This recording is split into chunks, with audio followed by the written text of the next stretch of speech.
The purpose of this guide is to help beginners learn the Halo 5 full game easy speedrun category. I'll show some details about the game that are not obvious from watching the world record videos. I've seen a few beginners use execution heavy strategies that they saw from the IL records, get frustrated, and fail them often. These strategies are harder to use without a lot more practice at Halo 5's movement, shooting, and enemy behavior patterns. I want to show strategies that may only lose a few more seconds, but are much less frustrating for new runners. I'll still try to explain the faster strategies, so that you can better use them when you feel confident enough. First, I'll go over some of the necessary control settings versus optional settings. Some of the tricks in this game require multiple different button presses in a short amount of time. As such, there are some controller settings that I recommend to make things easier. Note that some of these tips may not be worth it from your button layout, as I'm speaking from the perspective of Halo 4 controls. Turn toggle crouch off so that you can do thruster, crouch, jump.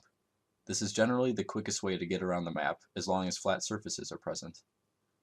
Auto stabilize should be on, so you don't have to precisely time pressing stabilize after zooming in. Having auto stabilize on will ensure you don't lose height when performing difficult jumps that benefit from zooming in. Hold to clamber is recommended to be on, but is not essential. It's especially beneficial if you are trying to clamber on a complex surface and don't know exactly when to press it.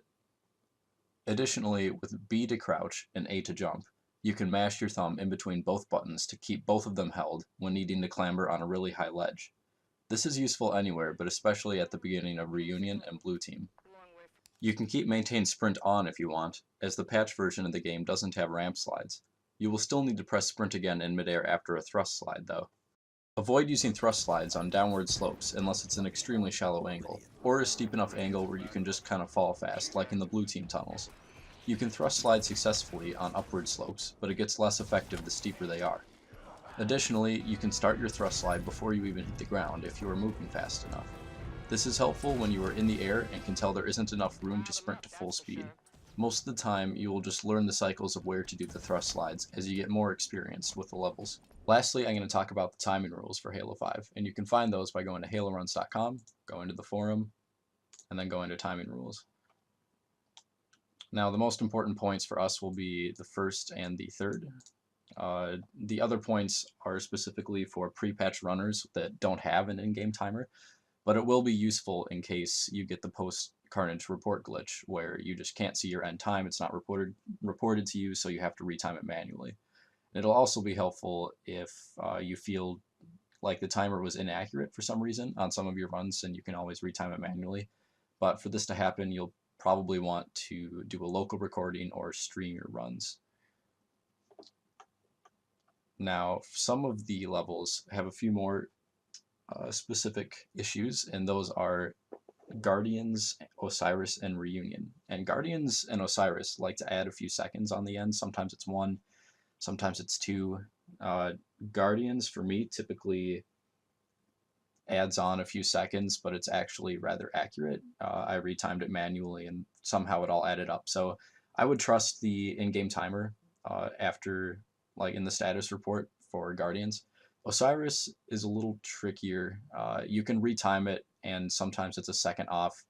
Also, sometimes people seem to get 1 second added, and sometimes it's 2. I'm not sure if it's 1.5. Either way, you'll want to stream or record those if you want to retime your runs manually. Otherwise, you can just take what the in-game timer gives you. Now, Reunion is special because the in-game timer continues after the final cutscene, and you can save yourself the headache by keeping A and Y held before entering the cutscene and keep it held as you enter the cutscene, as this tends to skip it and skip you straight to the after battle report.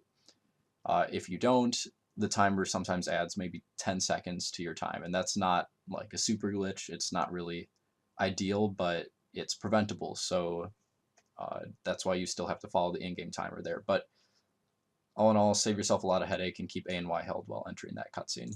If you have any more specific questions, I recommend checking out the Discord, and you can get there by going to the forum, and it should be right about here, and just go there for any more specific questions you have on the timing rules. Anyway, that's all for the introduction. Next up is Osiris.